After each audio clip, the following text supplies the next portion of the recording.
In a fresh rift between the US and its strong ally Israel, US Secretary of State Antony Blinken confirmed that Washington has delayed the shipment of 2,000-pound bombs to Israel. Providing clarification on the nature of US military assistance to Israel, Blinken stated that all military support is going according to plan except for the bomb shipment due to concerns regarding its usage in heavily populated regions like Rafah. Blinken's statement came after Israeli PM Benjamin Netanyahu criticized US President Biden for putting a halt to weapon shipment for Israel.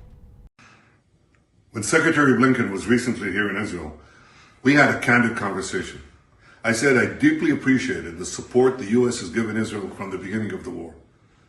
But I also said something else. I said it's inconceivable that in the past few months, the administration has been withholding weapons and ammunition to Israel.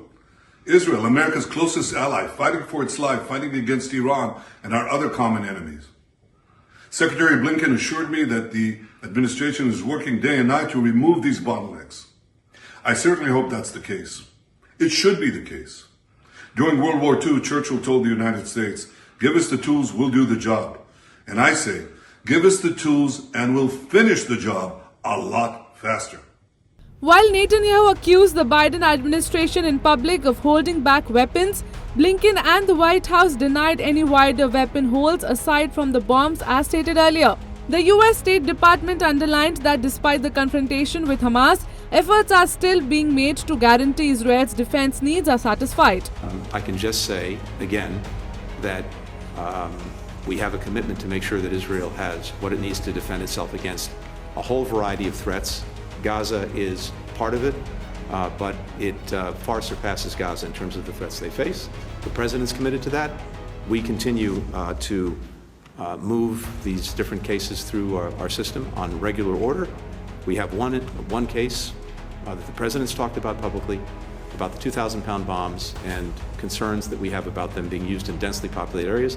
That remains. We continue to work through that, but there's been no change in our posture, which our posture is, again, to make sure that Israel has what it needs to defend itself across these many threats. For the unversed, the Biden administration had paused the shipment of the weapons to Israel following the Israeli military's offensive operation on Rafah, where thousands of Palestinians were seeking shelter, claiming the presence of Hamas and emphasizing their goals to destroy the organization and free hostages. US officials clarified that Israel placed restrictions on weaponry because of its military actions in Rafah, which have resulted in more civilian deaths and displacement. Throughout the course of the 8 months of the conflict, the US has also proceeded with a number of other arms sales and transfers to Israel. The administration started the preliminary steps of pursuing a new $1 billion arms contract for Israel in mid-May, just a few weeks after the suspension was declared.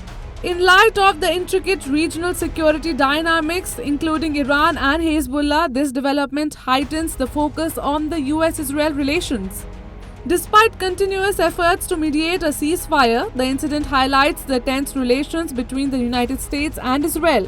Meanwhile, Israel's airstrike on a Gaza refugee camp on Tuesday has claimed the lives of at least 17 Palestinians, casting a grim shadow over the fragile ceasefire efforts in the region.